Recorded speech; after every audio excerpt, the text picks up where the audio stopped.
j'ai le plaisir d'accueillir à ma gauche Mathieu Poupard, qui est le directeur des partenariats et alliances de Klaxoon, que je remercie très vivement d'être avec nous. Ravi d'être avec vous aujourd'hui. Merci pour l'invitation. Et à ma droite, je ne sais même pas si je le présente en fait, mais enfin, je vais le faire pour l'exercice.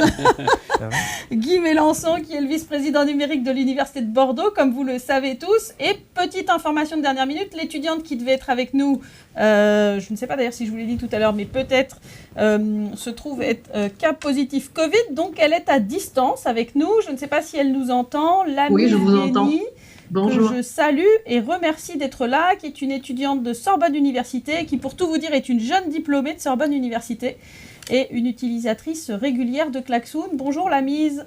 Bonjour, vous m'entendez? Ah oui, vous êtes avec nous. Et oui, je vous vois tout petit Bonjour, sur mon retour plateau, mais je vous vois, ce qui est bien. Alors, je vous propose qu'on démarre avec un petit tour de table, Mathieu. Vous nous dites un peu plaisir. Qui vous êtes et qui est Klaxoon. Ça marche. Bonjour à toutes et à tous. Mathieu Poupard, j'ai le plaisir de gérer les alliances technologiques et les partenariats au sein des équipes Klaxoon.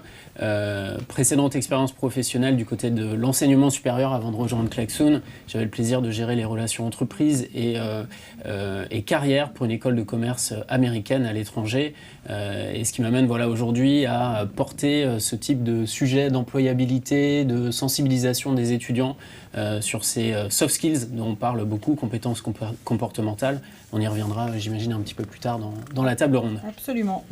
Guy, un petit mot, même si je ne suis pas sûre que ce soit utile que tu te présentes, mais en tout cas, dis-nous quel est ton lien avec Klaxoon, ton appétence pour la solution. Si, ça vaut la peine de dire un petit mot. Donc, je suis évidemment vice-président en charge du numérique, mais comme beaucoup de collègues, tous les collègues, à vrai dire, aujourd'hui.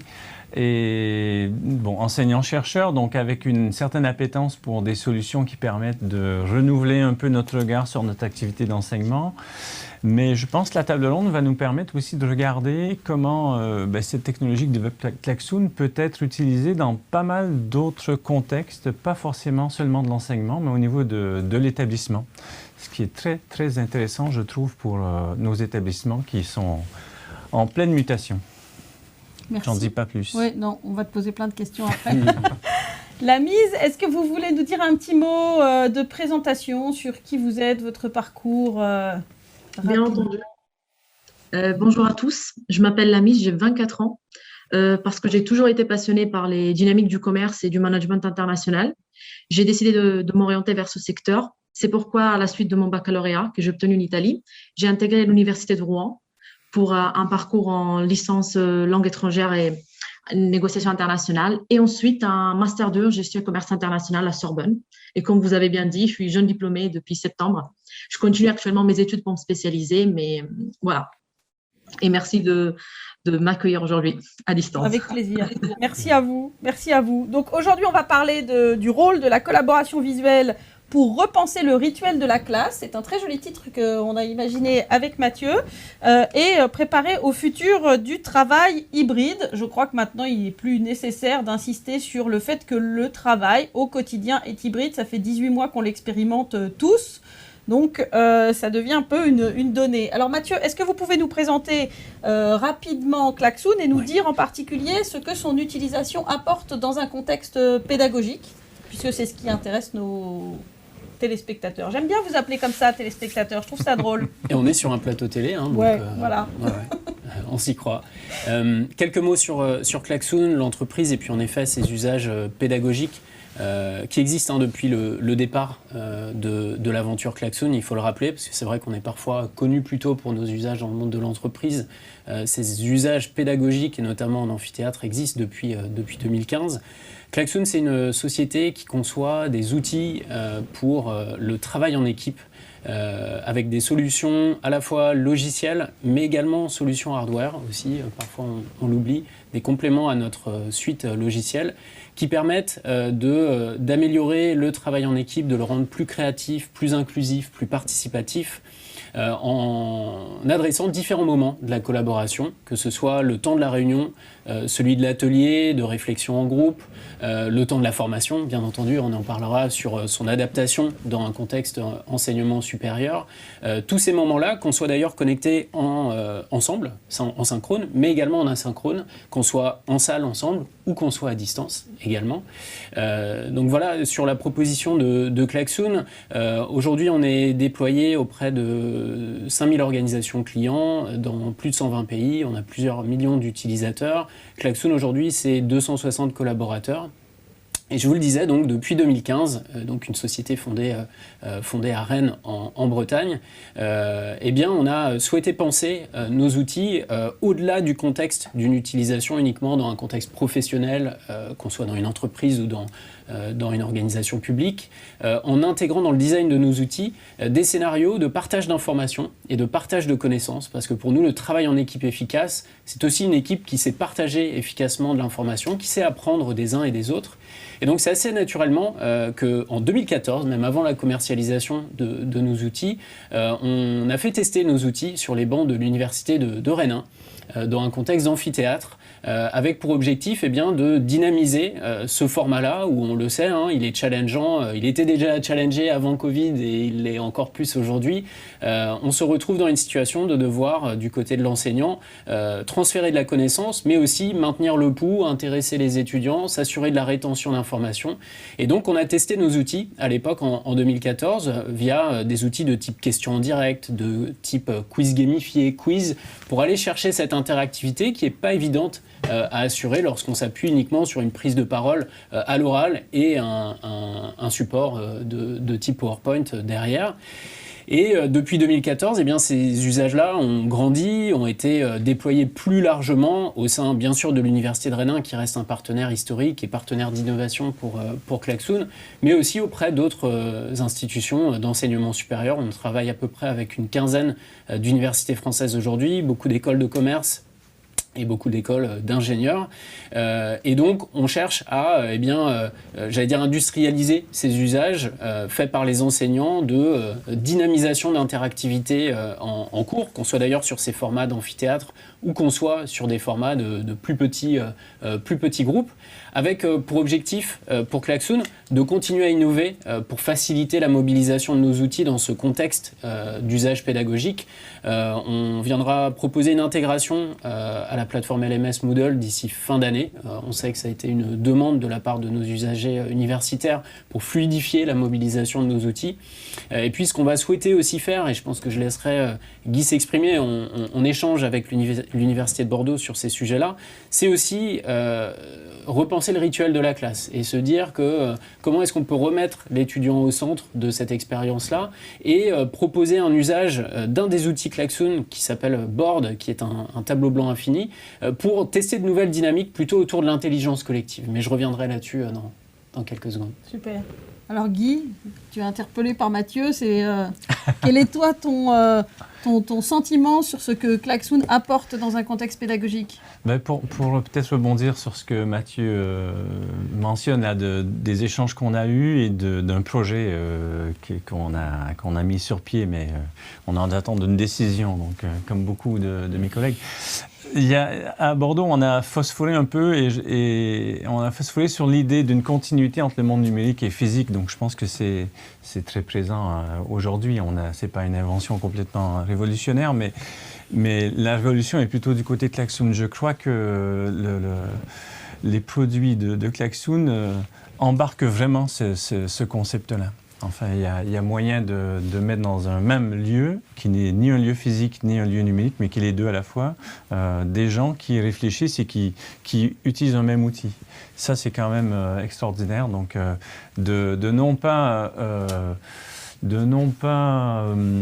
utiliser le numérique, mais plutôt de réinventer notre façon de travailler dans un monde qui, lui, est numérique. Donc, c'est vraiment cette espèce de pas qu'il faut franchir. Je pense qu'il faut passer l'étape où on s'outille à celui où on travaille autrement. Et je pense que les produits Klaxoon sont vraiment bien conçus et ont cette force-là. Alors, très bonne transition pour interroger la mise justement sur son utilisation de Klaxoon dans un contexte pédagogique. Est-ce que, comme Guy est en train de le dire, c'est vraiment l'étape d'après et sur laquelle on est en train de progresser, ou est-ce qu'aujourd'hui ça fait partie de vos usages qui vous semblent tout à fait naturels ? Personnellement, Klaxoon, dès le début du confinement, s'avère être vraiment un outil simple, interactif à utiliser pour les travaux de groupe. Notamment, ça nous a permis de travailler d'une manière efficace et interactif et de partout. C'est-à-dire, lors des travaux de groupe, il y avait des étudiants qui étaient en Italie, d'autres en Suisse, en Amérique. Donc, il y avait, en fait, ces barrières géographiques n'existaient plus. Et surtout, comme ils expliquaient, grâce, par exemple, à la fonctionnalité Board, on a eu la possibilité d'utiliser des outils graphiques ou encore le partage de documents, ce qui nous a permis de faciliter nos échanges et de disposer d'une bonne communication. Donc aujourd'hui, je peux dire que Klaxoon fait partie de mon quotidien, de ma routine, et c'est un outil que je conseille vivement à tous les étudiants qui veulent réaliser des travaux en groupe ou même parfois peut-être individuellement, mais dans un contexte collectif, car ça permettra vraiment de dépasser ces barrières géographiques et de lutter contre l'isolement dont beaucoup d'étudiants souffrent aujourd'hui, notamment dans la réalisation des travaux de groupe. Super. Alors tout ça, c'est une bonne transition. Moi, je me pose une question depuis un petit moment. C'est-à-dire qu'on voit bien que Klaxoon est à la fois un outil au service d'une pédagogie enrichie, mais pas que, et bien au-delà de ça. Et donc, plutôt pour vous, au départ, Mathieu, la question, qu'est-ce que, selon vous, Klaxoon apporte de plus aux universités dans cette capacité à renforcer le travail collaboratif, notamment le travail collaboratif entre étudiants, en dehors de l'enseignant, et puis à quoi ça forme les étudiants que l'université, ou à ce à quoi l'université ne forme pas nécessairement dans un contexte d'enseignement disciplinaire. Donc en gros, travail collaboratif, acquisition de soft skills, nouvelles compétences, etc. C'est quoi l'atout de la solution et l'enjeu de votre point de vue pour un établissement?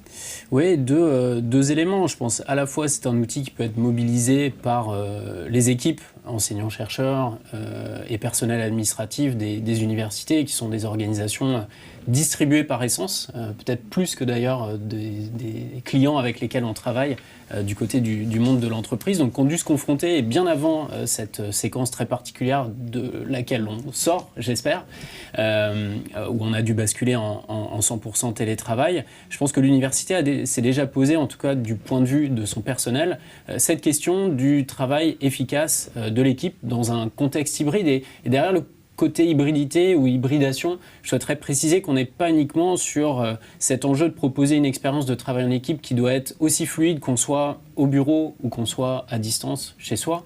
Le travail hybride, c'est aussi cette capacité à trouver des temps en équipe synchrone et asynchrone. On l'a vu sur cette séquence de 14-15 mois où on a eu par réflexe peut-être trop de temps passé en visioconférence avec cette fatigue générée et cette inefficacité. On a réalisé que ce n'est pas forcément comme ça qu'une équipe peut travailler sur un temps long et un temps durable. Et puis le travail hybride, c'est aussi l'inclusion, se dire qu'on peut connecter, et on l'a réalisé, j'espère, sur les 14-15 mois qui viennent de s'écouler, on peut connecter de manière efficace avec des interlocuteurs, partie prenante de notre équipe ou partie prenante externe, avec eux de manière très efficace, sans forcément qu'on se voit en permanence dans un quotidien de travail. Ce sont toutes ces dynamiques-là sur lesquelles on souhaite sensibiliser les étudiants par un usage, en effet, dans le cadre de leur parcours pédagogique à l'université, de dire qu'un outil de management visuel peut être intéressant pour piloter un travail de groupe. D'ailleurs, que vous ayez l'occasion, vous étudiants, de vous voir ou, comme le disait la mise, dans un contexte d'un groupe multiculturel avec des étudiants qui se retrouvent en mobilité, eh bien, il faut pouvoir se connecter de manière efficace pour avancer ensemble. Donc, mettre à disposition ces outils pour commencer, sans trop en parler, à se sensibiliser sur ces dynamiques efficaces de travail en équipe. Et puis on s'est posé la question cette année d'aller un petit peu plus loin. On a développé un premier badge, une première certification sur la réunion efficace à distance avec une école de commerce, de nouveau en proximité avec Rennes School of Business, et quelque chose sur lequel on est en train de plancher avec l'université de Rennes 1. Donc clairement rentrer dans une logique de badge et de certification sur ces compétences qui sont demandées par les employeurs, et donc que les futurs diplômés des universités pourraient acquérir dans le cadre de leur cursus. Et puis ce qu'on souhaite faire aussi pour aider ces étudiants à se saisir de ces méthodes de travail qui fonctionnent, qui sont éprouvées. On parle de s'inspirer de méthodes agiles, de méthodes de design thinking qui ont fait leurs preuves dans le monde de l'entreprise. C'est de leur proposer des modèles prêts à l'emploi. Je pense que la mise en parlait tout à l'heure, que vous pouvez mobiliser directement dans l'univers Klaxoon, qui vous instruisent sur la pertinence de ces méthodes-là. À quoi sert une rétrospective quand on vient de terminer un projet? Comment est-ce qu'on l'anime? Quels sont les bénéfices? Et puis, comment est-ce qu'on se saisit d'une matrice qui peut nous aider à animer ce temps de fin de projet.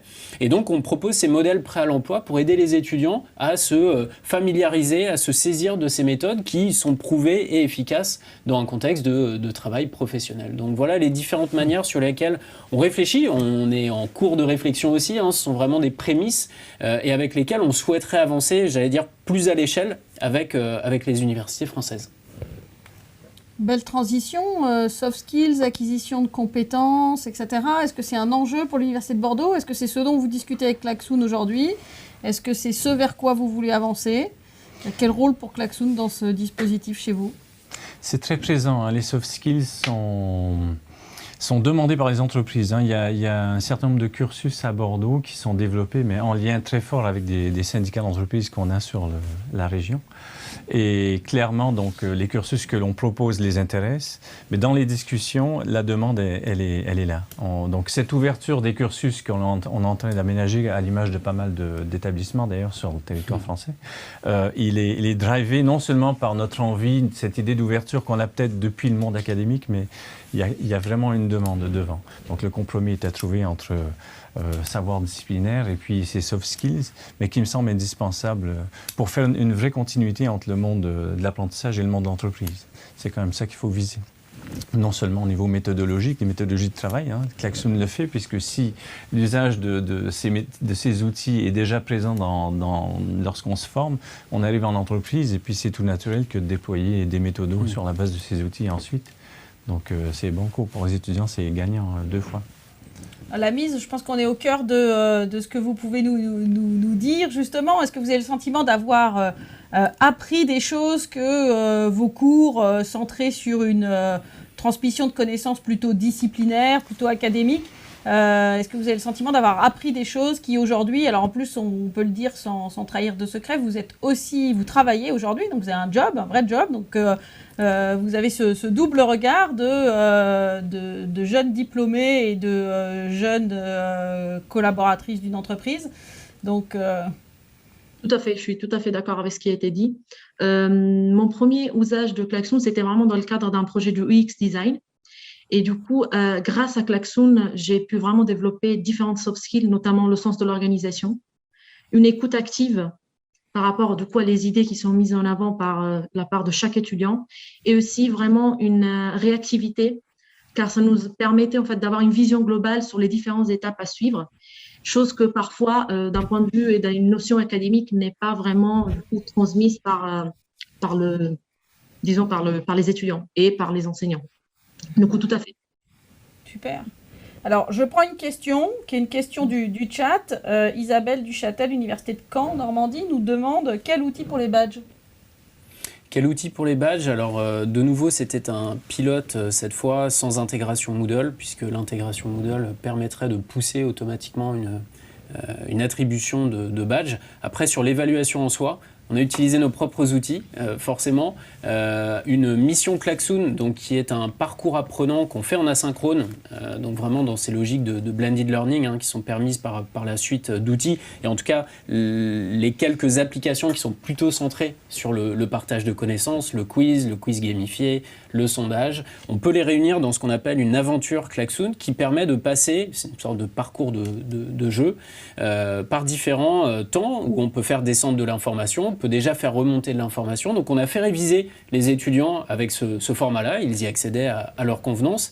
Et puis le jour J, on a ouvert un meeting Klaxoon, donc qui est plutôt le module dédié au temps synchrone, sur lequel on a lancé un quiz et on est venu tester le niveau de connaissance des étudiants sur ces bonnes pratiques de l'animation d'une réunion à distance. Ils étaient censés avoir révisé avant.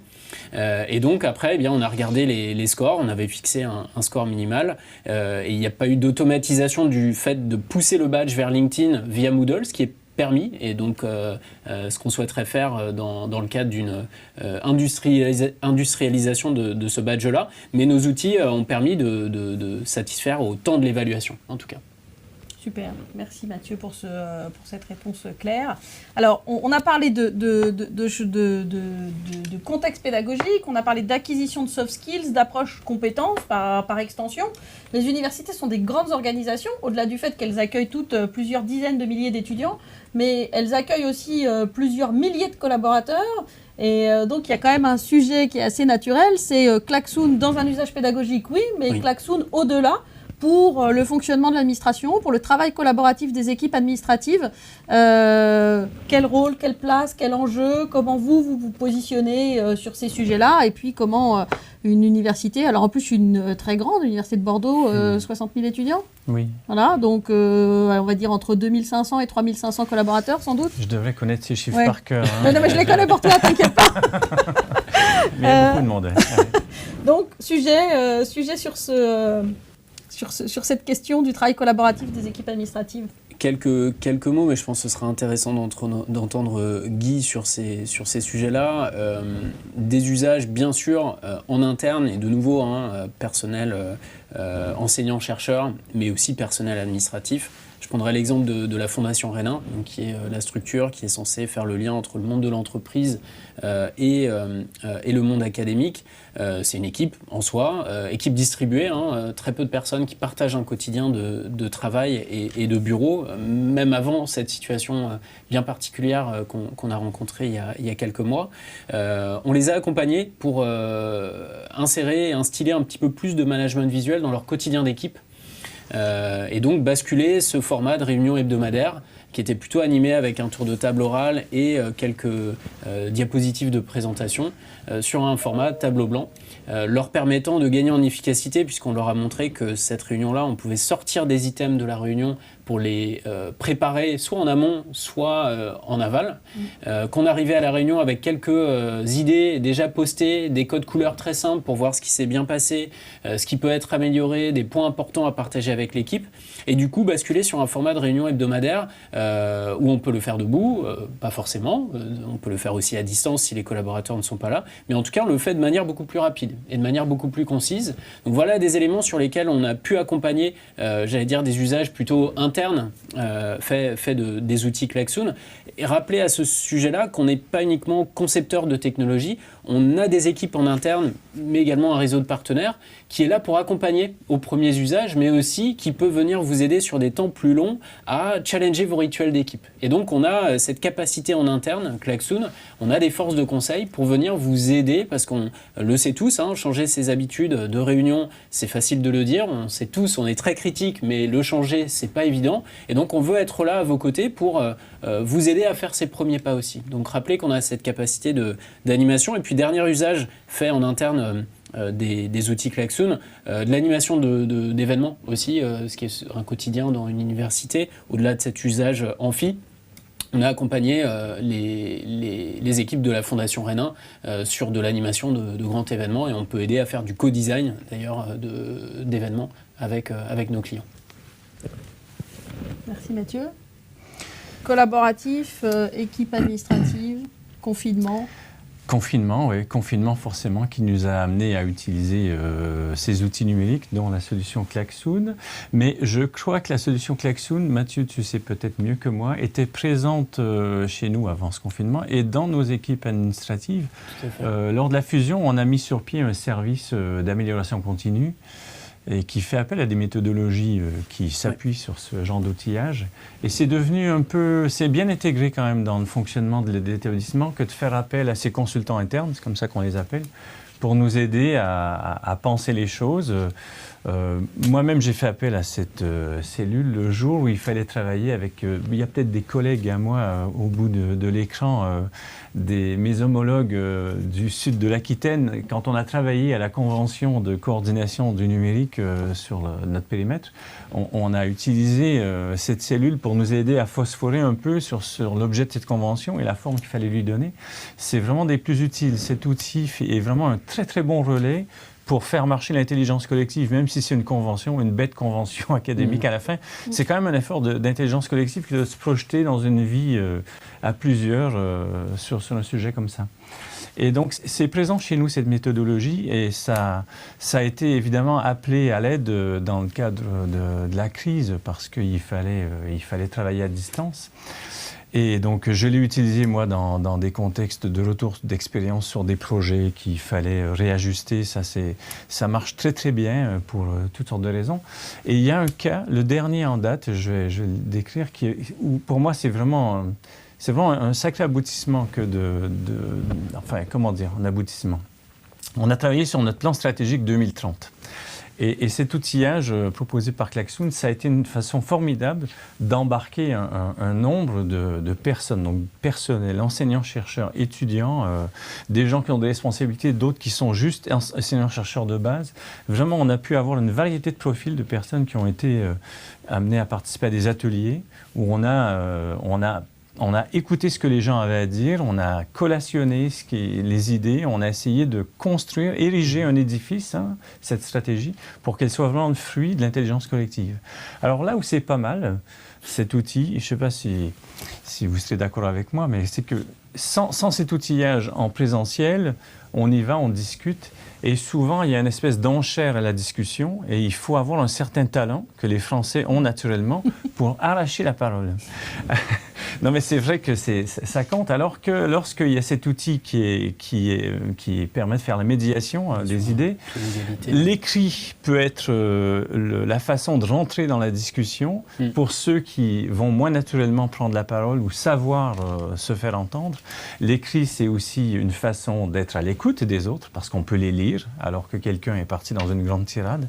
Donc je pense que ça a ajouté à la fluidité du process là, d'intelligence collective qui est la construction d'une stratégie. Là, pour moi, c'est vraiment un exemple qui illustre bien ce qu'on peut tirer de ce genre de technologie. Il aurait fallu documenter le processus depuis le départ. Peut-être qu'on le fera a posteriori, mais ça serait une bonne histoire à raconter, que Mathieu puisse citer d'autres universités que Rennes 1. C'est pas que je suis jaloux, mais... Non, mais quand même. C'est très amusant ce que vous êtes en train de dire, tous les deux, parce que pour moi, ça fait totalement écho à ce que l'un des étudiants, je crois, dans la vidéo qu'on a vue tout à l'heure, dit, quand il dit au début, en fait, ça permet, y compris aux étudiants timides, dans un travail collaboratif, de pouvoir partager leurs idées et de pouvoir plus facilement jouer avec les autres, entre guillemets, même s'il s'agit de travailler. Et Lamise, à qui je vais redonner la parole si elle le souhaite, c'est aussi ce qu'elle me disait quand on préparait cette table ronde, c'est-à-dire que c'est aussi une manière d'écouter, mais vous l'avez déjà un peu dit tout à l'heure, d'écouter plus les autres, alors même qu'en réalité, on est en train de les lire, puisqu'on est sur un support qui privilégie l'écrit. Vous voulez nous dire un mot là-dessus ? Tout à fait, je suis tout à fait d'accord. Klaxoon se présente vraiment comme un outil qui permet de donner la parole à chacun, car on a bien sûr une visibilité sur le contenu que la personne veut partager, que peut-être en présentiel n'aurait pas vraiment forcément remarqué, car la personne a été plus en retrait. Et surtout dans le cas du coup de l'isolement et du confinement, il y a peut-être des étudiants où la situation était moins facile pour s'exprimer ou pouvoir travailler et collaborer. Du coup, c'est vraiment un outil qui motive, entre guillemets, tous les membres de l'équipe à s'engager et à se soutenir entre elles. Je vous remercie tous les trois. Merci beaucoup, Lamise, de cette connexion à distance et de ce partage d'expérience. Merci beaucoup, Guy, pour cet échange. Plaisir. Et un immense merci à Mathieu, qui s'est levé très tôt ce matin parce qu'il vient de Rennes, évidemment. Il y a des Marseillais, des Bordelais. Ah oui, il y a des Marseillais. Il y a des gens qui se sont levés plus tôt que moi encore.